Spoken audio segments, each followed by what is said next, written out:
Bentornati a tutti. Allora, oggi parleremo di SSD, quindi è sempre una video recensione, è sempre SSD però molto più veloce del classico SSD, cioè è sempre un SSD per meglio dire, ma è un M2. Quindi oggi parleremo di questo bellissimo e recensirò questo bellissimo M2 della Crucial. Ragazzi, marca che non so se voi la conoscete, comunque Crucial, già io ho fatto insomma altre recensioni di RAM. Crucial è davvero un'ottima marca, non sto qui a ripetermi, è una marca economica ma allo stesso tempo davvero prestante.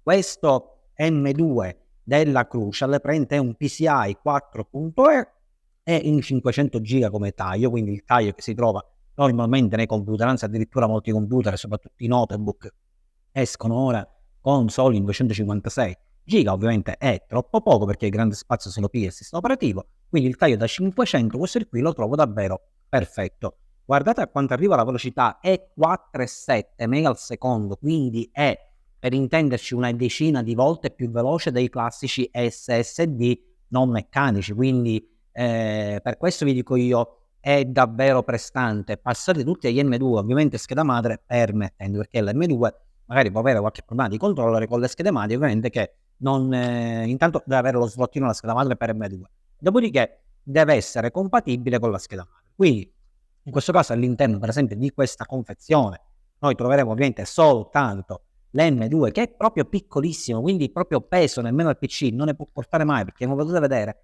è quanto una RAM, più piccolina addirittura della RAM stessa di un PC grande desktop. Questo ora va inserito per esempio in un PC desktop e dentro trovate solo la vite piccolina per andarlo ad avvitare. Si installa sempre in maniera semplice, ripeto, la vostra scheda madre deve avere ovviamente l'aggancio, l'alloggio per installare M2 e se l'avete passate ad M2 perché sono veramente velocissimi, cioè il computer cade da così a così. Cos'altro dire di questo Crucial? Soltanto il prezzo. Vi consiglio sempre di passare a M2 o di acquistare M2 da nuovo perché come vi ho detto in qualche recensione prima, diciamo che il prezzo può variare o addirittura essere uguale già agli stessi SSD, però può variare di qualche 5-6 euro in più casomai, quindi se già voi un SSD da 500 giga lo comprate sulle 34 euro, 35 euro, quello che sia, questo di qui, come è successo ora, è costato sui 34 euro, quindi di pari passo con un SSD normale. Questo M2 può costare, se non sono 33-34 euro, può costare 38 euro, 39 euro. La versione ovviamente è da 500 giga, perché poi se si sceglie un taglio superiore, ovviamente i prezzi vanno un pochettino a salire. Quindi comunque si affiancano molto agli SSD, quindi perché spendere la stessa cifra per avere una cosa meno potente? Già gli SSD sono veramente, veramente veloci.